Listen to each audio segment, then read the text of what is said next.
这场围绕 SNAP 的较量，已经从一场关于宪法权利与拨款权限的法律辩论，升级为一场联邦行政权力直接干预州级事务的激烈对抗。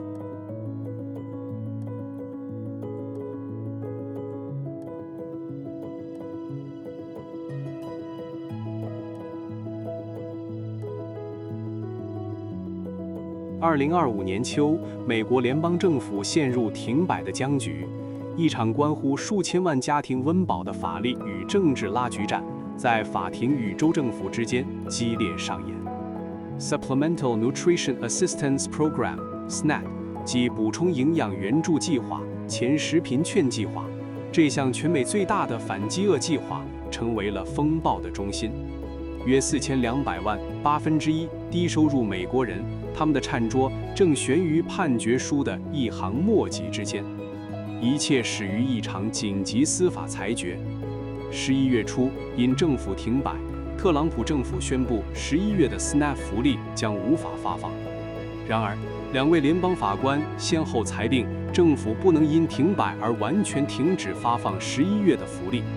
其中，罗德岛州的美国地方法院法官小约翰 ·J· 麦康奈尔于11月6日下达命令，要求政府在11月7日下午5点前，从一项超过46亿美元的应急储备基金中拨付约40亿美元，用于支付11月的全额 SNAP 福利。该计划每月耗资达85至90亿美元。法官在裁决中直指政府的政治动机，他写道：法院对政府的真实动机并不天真。这些声明清楚地表明，政府是为了政治目的而扣摇全额 SNAP 福利。他指责政府的选择是放大损害，破坏其管理项目的根本目的。政府的回应迅速而强硬。司法局律师在向联邦上诉法院提交的文件中称，法官命令政府支出超出可用资金的裁决践踏了三权分立，法院既没有拨款权，也没有支出权。助理司法局长布雷特 ·A· 舒梅特更是用了一个生动的比喻，声称政府无法从比喻意义上的沙发店里找出4000亿美元，若强行支付，将会不得不劫掠学校午餐计划的资金，使拆东墙补西墙。法律攻防战以惊人的速度升级。11月7日，第一巡回上诉法院拒绝了政府要求立即暂停地方法院命令的请求，并表示将尽快就拨款命令的是非曲直作出裁决。政府随即在当晚将案件诉至最高法院。晚餐时分，最高法院的判决到来，大法官凯谭吉·布朗·杰克逊代表法院发布了一项临时命令，暂停了地方法院要求支付40亿美元的 SNAP 福利的裁决。这道暂缓令有效期仅为48小时，将在第一巡回法院作出裁决后失效。最高法院的介入为这场危机赢得了至少一个周末的喘息之机，但也将数十万受益者的不确定性延长了至少48小时。政府的请愿书中警告，地方法院的裁决将扩散成更严重的停摆混乱，而另一边，由25个州和哥伦比亚特区组成的联盟在法庭文件中指出，政府此前只发放65%福利的决定混乱且充满错误，各州系统需要完全重新编程，导致许多州的居民福利将延迟数周甚至数月。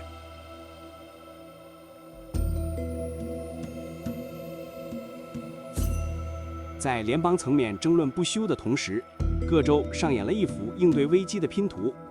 迅速行动派，一些州，特别是由民主党州长领导的州，在法院裁决后立即行动。威斯康辛州在法官裁决后数小时内，就通过与电子福利卡供应商的合作，于午夜时分向约33.7万户家庭发放了超过1.04亿美元的全额福利。加利福尼亚州州长加文纽森宣布，食品福利正开始重新流向加州家庭。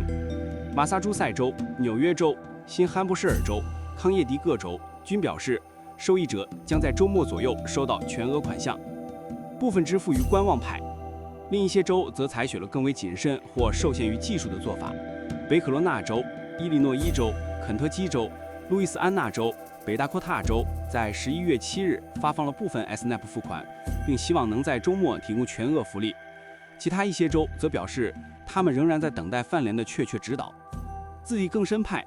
面对联邦的不确定性，特拉维州做出了最独特的回应。州长马特迈尔宣布，该州动用自己的资金，向 SNAP 受益者提供了第一笔可能成为美洲救济的款项，以解燃之急。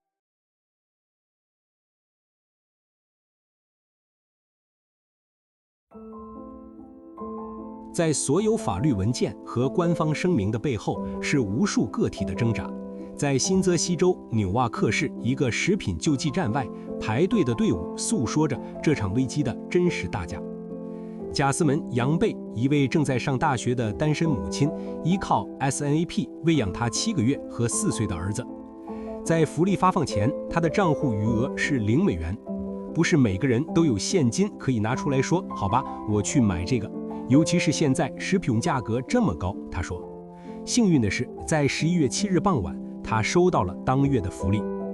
同样在排队的蒂辛娜·富兰克林是一名校车安保员，他的 SNAP 账户里只剩下9美分，冰箱冷冻室里仅剩3样食物。他每月大约290美元的 SNAP 福利是用来帮助养活孙辈的。如果我没收到，我就没东西吃了，他说。我工作赚的钱要付账单、房租、电费和个人用品，这对我们这些母亲和照顾者来说太不公平了。就在最高法院的暂缓令为这场危机按下暂停键后不到24小时，事态出现了更加戏剧性的发展。11月8日周六深夜，特朗普领导下的美国农业部向各州发布了一份紧急备忘录，命令他们立即撤销所有旨在为低收入家庭提供全额 SNAP 福利的行动。这份被《纽约时报》获得的指令，将行政与司法、联邦与州政府之间的冲突推向了高潮。联邦政府不仅拒绝批出和福利，更开始主动拆除各州在法院裁决窗口期内搭建起的临时救济桥梁。备忘录威胁称，如果各州不迅速遵守这一系命令，将面临经济罚款。这一命令使得本已混乱的局面雪上加霜。截至11月9日周日时，多个州的官员表示，他们仍不确定这项指令将如何具体影响大约1/8的依赖 SNAP 的美国民众。对于那些已经启动支付程序的州，这道撤销令意味着巨大的安成浪费和道德困境。系统已经启动，部分福利可能已经发放到受益者的电子账户中，撤销在技术和实际操作层面都异常困难，甚至可能意味着要向贫困家庭追回已发放的资金。这场围绕 SNAP 的较量已经从一场关于宪法权利与拨款权限的法律辩论，升级为一场联邦行政权力直接干预州级事务的激烈对抗。4200万人的餐桌，在经历了司法裁决带来的短暂希望和最高法院的暂停后，如今又笼罩在联邦政府强硬命令的阴影之下。这场危机已然超越了政府停摆本身，成为美国政治极化与权力制衡的一个残酷缩影。法律与饥饿的赛跑，如今又多了一个强大的行政阻挠者，结局愈发难以预料。4200万人仍在等待一个最终的回答。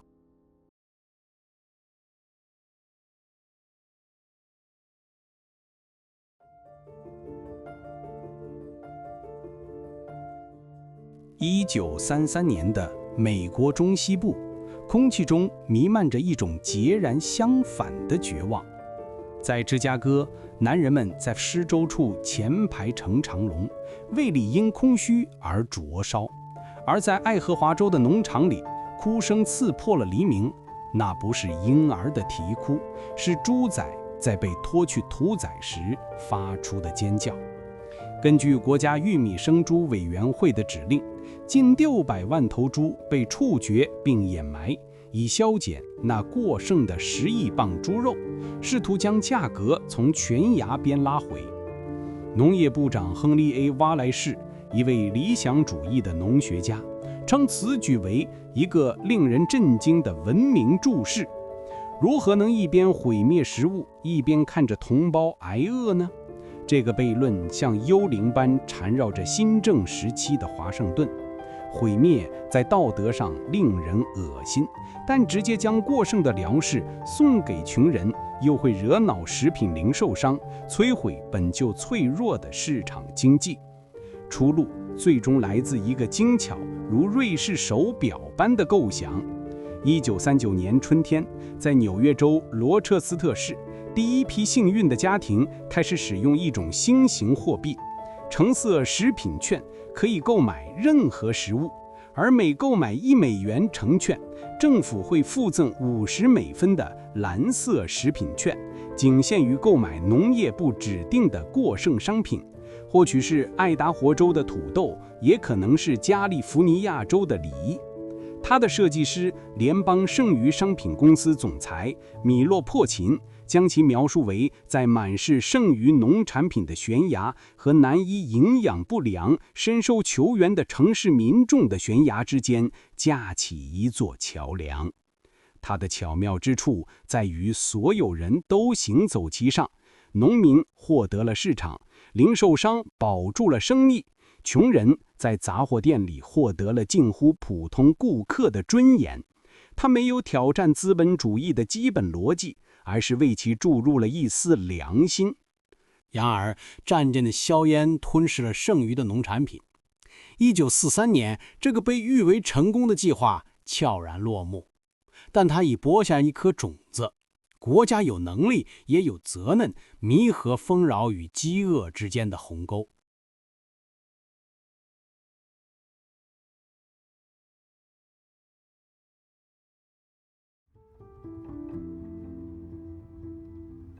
战后20年是美国遗忘饥饿的20年，经济蓬勃，郊区扩张，中产阶级壮大，但在表象之下，农业技术革命、杂交种子、化肥、巨型机械正在以前所未有的效率制造着新的过剩。粮食堆积在政府租用的2战救货船里，成为沉默的纪念碑。而在阿巴拉契亚的深山山谷中，在密西西比丹塔三角洲的棚屋里，饥饿从未离开，它只是变得隐形。直到1960年民主党初选，参议院约翰 ·F· 肯尼迪的撤队驶入西弗吉尼亚州的煤矿小镇，在那里，他亲眼目睹了孩子们因缺乏营养而肿胀的腹部，看到了靠联邦救济的罐头食品免度度日的家庭。政治机遇与道德愤怒此刻交汇。肯尼迪的助手后来回忆，那一刻他明白了丰饶中的匮乏并非历史概念，而是活生生的现实。1961年1月21日，肯尼迪就职后的第一天，他签署了首个行政命令，要求农业部扩大食品援助，工具正是尘封已久的食品券计划。5个月后，农业部长奥威尔·弗利曼站在西弗吉尼亚州韦尔奇的一个杂货店里，看着有13的孩子的失业矿工阿尔德森·蒙西的妻子用崭新的食品券买下了一罐猪肉和豆子。这是一个象征意义的购买，不是过剩商品，而是他自家选择的一餐。计划的设计者之一，美国农业部经济学家伊莎贝尔·凯利，这位在男性主导的官僚体系中开辟天地的女性，冷静地观察着。她知道，这个经过简化的新计划取消了复杂的蓝券，已经不再是单纯的农业政策，它关系到营养，关系到尊严。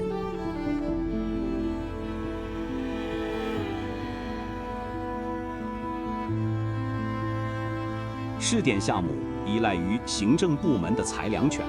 如同风中残烛，要使其永久，需要国会的律法，而这引向了美国政治史上一次堪称典范的浮士德教育。在众议院农业委员会，由来自北卡罗来纳州的哈洛德·库利这样的南方民主党人把持，他们视食品券为可憎的救济，会占用宝贵的农民的钱。而城市自由派如圣路易斯的莱诺·沙利文，则为此奋斗了整整10年。转机源于纯粹的立法僵局，一项关键的棉花和小麦补贴法案，在城市议员的反对下无法通过。林登·拜安施庄森总统，这位深谙政治交易艺术的大师，看到了机会，他施加了不那么温和的压力。交易的核心很简单，却改变了历史。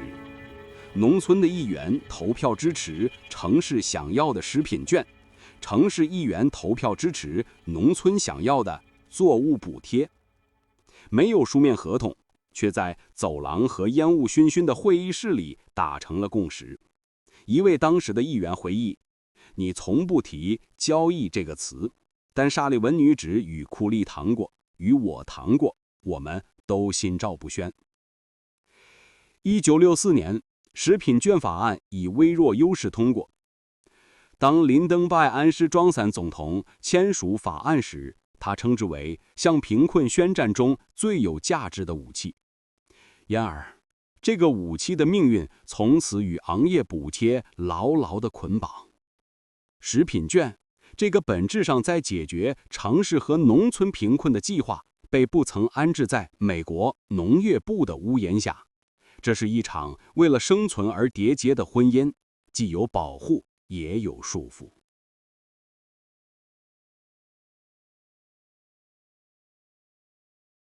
法案通过了，但最初的计划仍带有旧时代的烙印。家庭必须购买他们的福利，这对最贫困的人来说是一道无法越越的鸿沟。随后，1960年代末期，一股新的力量席卷而来。公民权利活动家、调查记者和像参议员罗伯特·肯尼迪这样的立法者发起了他们自己的战争。他们前往密西西比丹讨州，用摄像机和国会听证会将隐藏的饥饿真相粗暴地公之于众。CBS 的纪录片《美国的饥饿》展示了胃部因营养不良而肿胀的婴儿，全国震惊。压力下，计划开始扩张演变。两党合作的精神在一个不太可能的联盟中体现。南达科托州的自由派民主党员乔治·麦高文和堪萨斯州的保守派共和党员罗伯特·多尔，两人都是二战老兵，都深知饥饿的破坏力。他们共同领导了一个参议院营养工作会，将政治分歧搁置在一旁。真正的革命发生在1977年，在多年的倡导之后，国会取消了购买要求。食品券不再是一种需要投资的补贴，而是一种基于需求的纯粹福利。这一改变完成了一个根本性的转变，从一个既在处理农业过剩的计划，转变为一项国家反贫困政策的基本支柱。它悄悄地成为数百万家庭，不论身处城市还是乡村，抵御经济衰退的自动稳定器。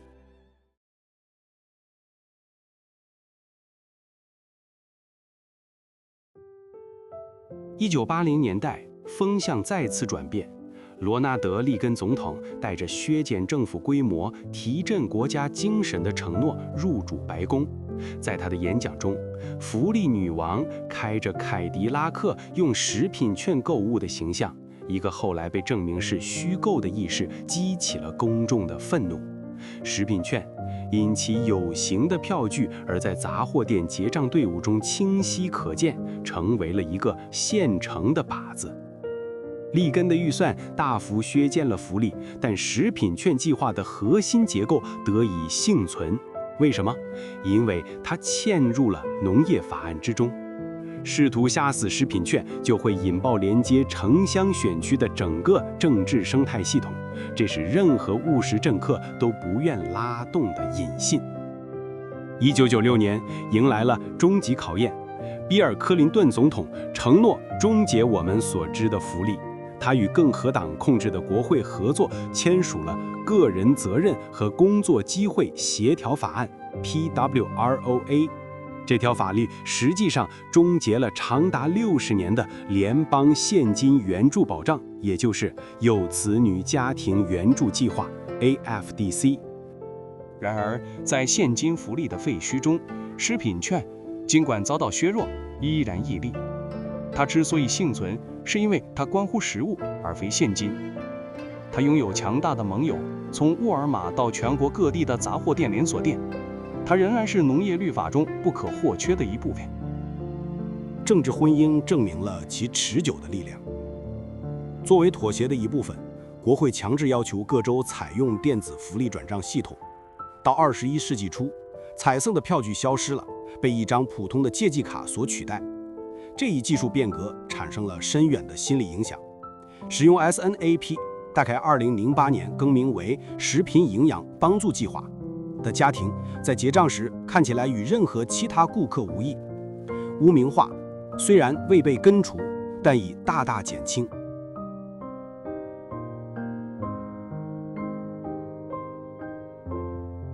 今天 Snap 的故事仍在书写，它经历了大衰退的激增和疫情大流行的考验，证明了其作为经济减震器的关键作用。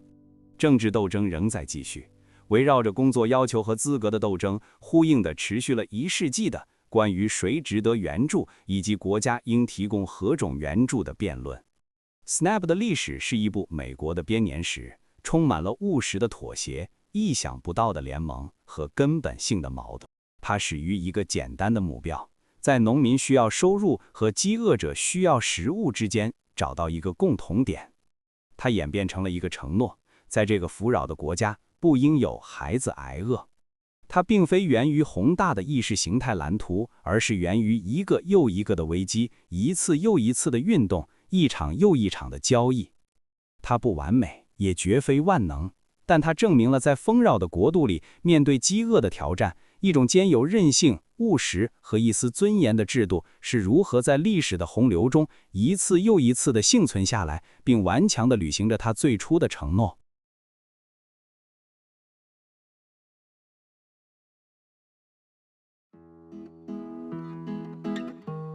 在美国 ，SNAP 其申请资格的确立如同一套精密的社会筛选机制，在将有限资源精准投向最需要援助的群体。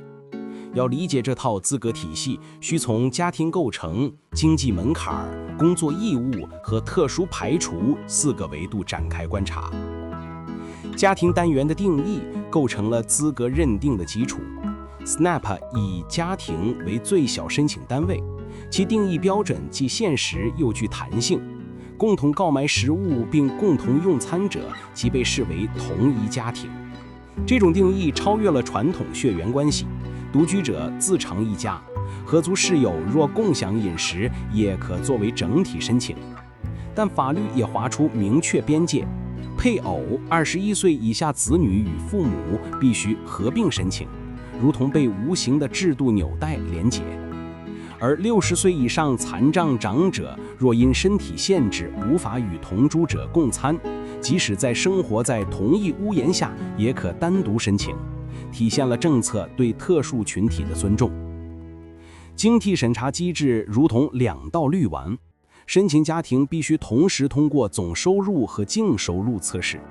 总收入门槛设定为联邦贫困线的130%，以2024年标准为例，4口家月收入不得超过3039美元，而净收入标准更为严格，需低于贫困线100%，同一例为2338美元。净收入的计算蕴含政策温度，从总收入中扣除标准减免额，1到2人家庭162美元，20%劳动所得减免。幼儿托管费用及超额住房开支超过收入50%的部分。这种设计承认了工作成本和生存必须支出的合理性。最后，排除条款划定了政策红线，多数非公民、人道保护对象除外，罢工者、故意违反规定者、在逃犯及特定学生群体不被接纳。其中对高校学生的限制尤为细致，除非从事20小时以上工作、参与攻读计划或抚养幼儿，否则通常不符合资格。这套资格体系犹如精心校准的天平，一端是纳税人的资金，另一端是弱势群体的生存需求。它在全美50个州、哥伦比亚特区及海外领地统一而且灵活地实施，既保持联邦标准的一致性，又通过州级选项保留地方适应性。每个通过审核的家庭获得的不仅是电子福利卡上的数字，更是一张度过经济寒冬的安全网，体现了国家对其公民最基本的生存保障承诺。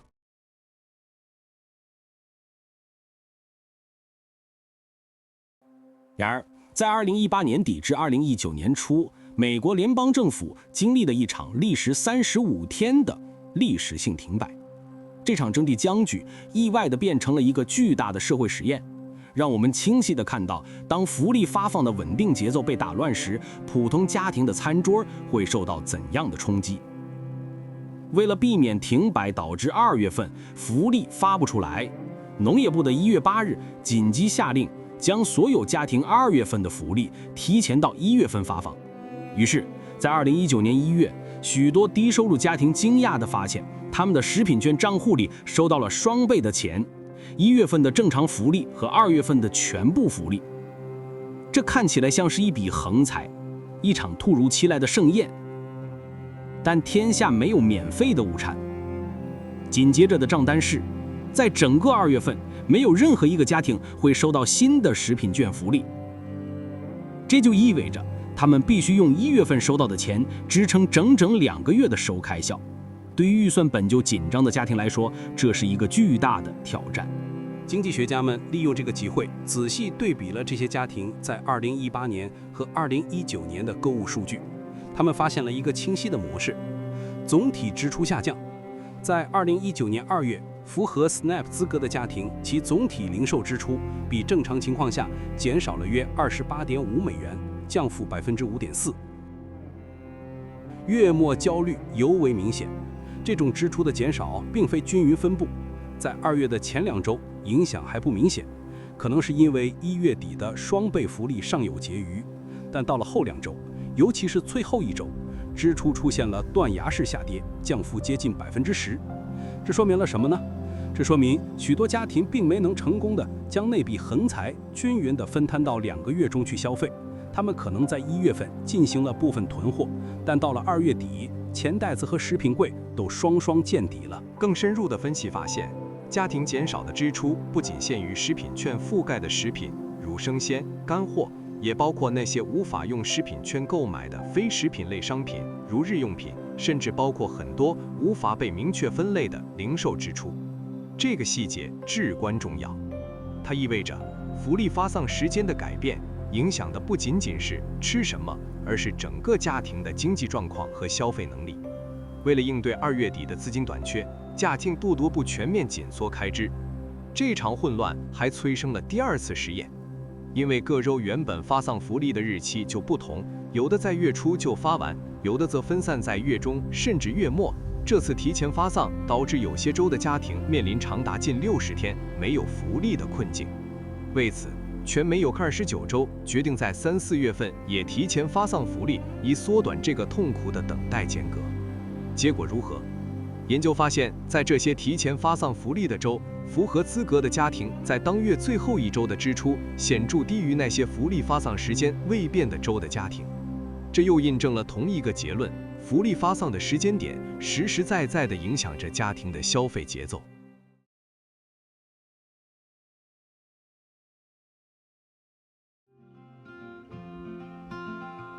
这项由一场政治风波意外促成的研究，给我们上了一堂生动的经济课。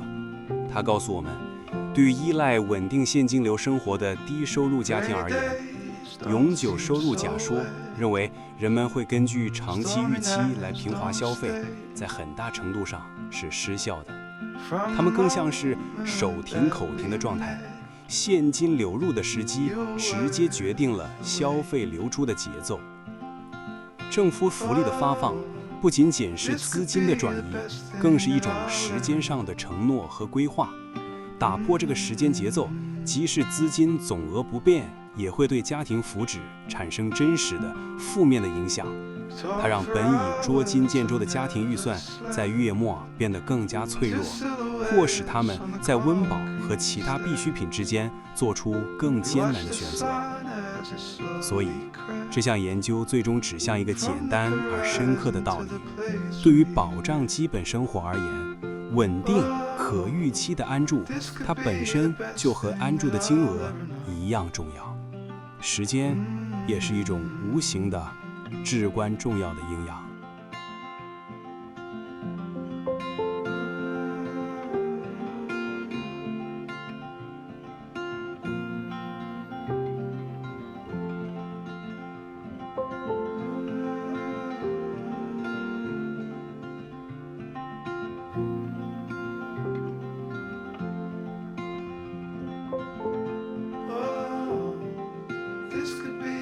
last thing that I'll ever